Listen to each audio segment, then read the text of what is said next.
Hi, everyone, and thank you for joining me today. I'm Jeff Bartholomew with Everest Business Coaching, and I want to thank you all for joining me. I'm thrilled that you could be here.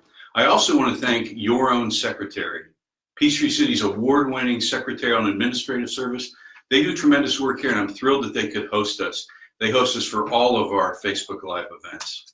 So today we're going to talk about creating a success mindset. And before I get started, I want to make mention of the fact that this is the second Facebook Live event that we're doing this month. Last week, what we talked about was cash flow. Today, we're talking about how to have a success mindset. I also want to make mention of the fact that I've got a new program starting soon. It's called the Entrepreneurial Growth Program. And it's a program where we're going to meet 10 times as a group over the next 3 months. And our objective is to give you the tools as a business owner to have the best year ever in 2020.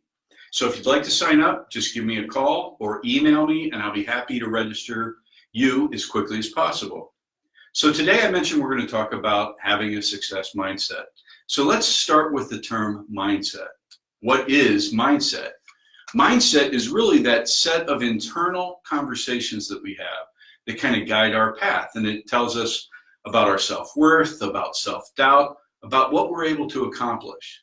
And if we've got great internal conversations, we have a great success mindset, we accomplish more. And if we don't, we've got issues, right? So another way to think about this is this: in order to be truly successful, more successful than we are today, we have to change our behavior. Otherwise, what happens is we have our same old thinking and we get our same old results. And we're trying to move past that so that we're more successful. So I want to move into the topic today and be very specific about helping you create a success mindset. So I want to ask a question, and that question is, what is your superpower? I'm going to say that again. What is your superpower? That's right. I want you to say it out loud. What is your superpower? Right? My superpower happens to be coaching and facilitation of workshops. But something reminded me of something that happened last night. My daughter, Olivia, went to see The Who. She said she was the youngest person there. And she saw Pete Townsend. She said, "Dad, this guy's amazing." Now, his superpower is playing the guitar, right? You could also probably say it's writing music, but he's got a superpower. You have a superpower as well. What is your superpower? Now, here's the issue. We're all great at something. We're all great at something. But in business, it feels like we're all alone, like we're doing this all by ourselves. Plus, when you throw in the fact that our lives are very complex, we're asked to wear many hats, and we struggle with balancing our superpower with running our business. The good news is that the skills of success are learnable. You can be taught how to be more successful. And I think it's important for you to know as well that not only are these skills learnable, but people want to help. There are people in your community that want to help you. You can achieve more. You can earn more money. You can have a bigger impact in your community. Whatever your goals are, your superpowers will help you do that. So here's the big idea. I can't help you get better at your superpower, but I can help you get better at being a business person. So here's an example. Let's say that you're a chef and you own a restaurant. I cannot make you a better chef, but what I can do, and my objective is to make you a better business person. Another analogy would be the Tour de France. Let's say you're a Tour de France world-class cyclist, right? You get to the starting line and you're on a tricycle. Are you going to be successful riding a tricycle in the Tour de France? The answer to that question is no. You need a better bike. So I'm the person who would help you build a 10-speed that's designed to win the Tour de France. So the metaphor is that your business is that bike. And if you're riding a tricycle, you need to move to a better bike. And the Entrepreneurial Growth Program that I have will help you build that better bike. Okay? So let's talk about the 5 key principles of having a success mindset. So I've got 5 outlined. And the number one thing that you need to do is you need to embrace change, right? We can't be happy with the status quo. So I want you to think of your business in terms of the sigmoid curve, which is really a fancy term for the life cycle of your business. And it's shaped almost like a normal bell distribution, only it stops up at the top. And the thinking is that when you start your business, you're in the learning phase, you go into the growth phase, and then the decline phase. And our objective is to stave off decline, stop it altogether, have you take a different course. But you've got to be thinking about, how do I do that? Okay, so the strategies that you would use in the learning phase are different than the ones that you would use in the growth phase, and there'd be a separate set that would be necessary to stave off decline. Okay, so one of the ways that we do that is that we talk about what future scenarios might look like, and how do you make decisions, and those decisions are driven by what phase you're in: learning, growth, decline. So that's something that's important. Understanding where you are and knowing how you need to change. It's all going to be driven by where you are in that sigmoid curve. So you have to embrace change. The second is balancing roles. Now I want you to think about this. Well, let me ask a question. How many of you have read the book? It's a wonderful book by Michael Gerber. It's called The E-Myth Revisited. And in that book, he talks about there being 3 primary skills that are necessary to be successful as a business owner, right? You start off with what he would call the technician, which is really your superpower. So if you're a chef, that's your superpower, that's your technical skill.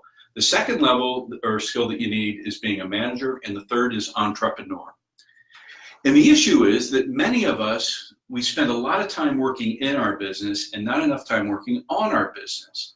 And so what we've done is we've become comfortable being in the lower level, working on our superpower and running the business, being a manager. And we're not spending enough time being an entrepreneur. So I want you to think about this.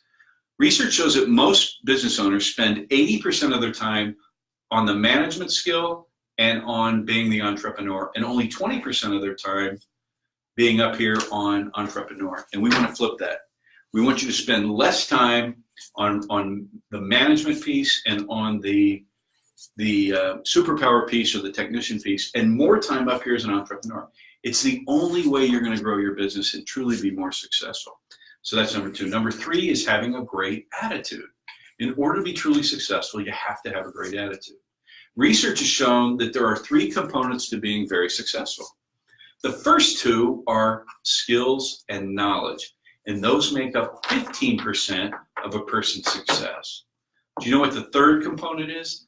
And that makes up 85% of why people are successful. It's attitude. It's attitude. So when I'm hiring people, I want to hire people that have a great attitude and that fit my organization. I can teach them how to be a better salesperson or be an engineer or a better web developer. I can help improve their superpower. I shouldn't say I can't. It'd be difficult to help someone improve their attitude. You've either got it or you don't. And you've got to have a great attitude in order to be successful. The fourth one is that you need to be able to set and achieve any goal. So when you think about it, the way that we go about doing that is we create strategic plans that begin with starting with where you are as point A and how do I get to point B, right? And then I kind of fill in the blanks on how I'm going to get there. So I've got to have strong habits about daily accomplishment. How am I going to get more done every single day? One of the things that I recommend is that you read a book, and it's called Eat That Frog. It's by Brian Tracy. It's a fantastic book that goes into exactly how you go about setting these goals and achieving them. It's a fantastic book, and I cover that in the Entrepreneurial Growth Program.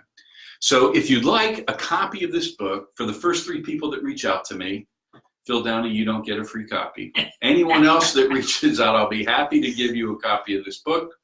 So call me or email me, and I'll get you a copy of the first 3. Okay, so the 5th principle that's required to be successful, or having a success mindset, I should say, is mindstorming. Now you might say, well, what is mindstorming? Well, here's what I'm talking about. As you think about your business, I want you to think about what are your top 10 goals for your business. So you've got goals for your business, write them down. What are your top 10, right? From there, I want you to narrow that down to your number 1 goal. From there, you take that number 1 goal and you create 20 ways of achieving that number 1 goal. And I'm telling you, this works. When I do this, and I do this every year, it becomes my annual plan, right? So, and it works, and I can prove it. In 2018, my goal was to grow my business 50%, and I actually grew it 58%. And it was because I had gone through this mind-storming exercise, determining what my number one goal is and the 20 ways to achieve it. And I'm going to hit my goal this year. My goal is to grow my business 38%, and I'm on target to do that. And it's because of those skills of mind-storming. So I want to review this with you, this flow, if you will, of the 5 principles of having a success mindset. Number 1 is embracing change. In order to improve our performance, we have to change our habits and behaviors. We've got to embrace change. Once I've got that in my mindset, I need to balance my roles. I need to shift my focus from spending so much of my time down in the technician phase where my superpower lies, and getting more time up here on the entrepreneurial stage. The third thing is great attitude. As I said, you've got to have a great attitude in order to be successful. It's 85% of your success. It's tied up in your attitude. Number 4 is setting and achieving goals. Being able to set goals and achieve them is critical to your success. And finally, mind-storming. Taking those 10 goals that you have for your business, narrowing it down to 1, and then creating 20 ways of achieving that. So hopefully you've got a great sense of what those 5 principles are. And so what I'd like to recommend is, if you're interested, please reach out to me, call me, or reach out to me via email and register for the Entrepreneurial Growth Program. I've got 2 seats available. We'd love to have you join us. And that's going to start soon. And as I mentioned, it's 10 sessions over 3 months. And we've had great success with that. So I have a call to action today. What I'd like to ask you to do is to email me that number 1 goal that you've got. And then I'll spend half an hour on the phone with you at no charge. And what we'll do is I'll help you brainstorm or mindstorm. I'll help you mindstorm those 20 ways that you're going to achieve that goal. The next time we're going to be together is on Wednesday, October the 9th. And our topic is going to be strategic planning. We'll be right here at Your Own Secretary, same channel, same place. And I also want to give a shout out to my daughter, Amanda. Amanda, some of you may have heard, but for some of you this may be big news. She got engaged 2 weeks ago to a fine young man named Hayden Moore, and they're planning on getting married in 18 months. So I'd like to give a shout out to Amanda and Hayden and say congratulations. So again, thank you for joining me. I will see you in about 2 weeks, October the 9th, right here, 2 o'clock. 2 o'clock on October the 9th. Have a great afternoon. Thank you.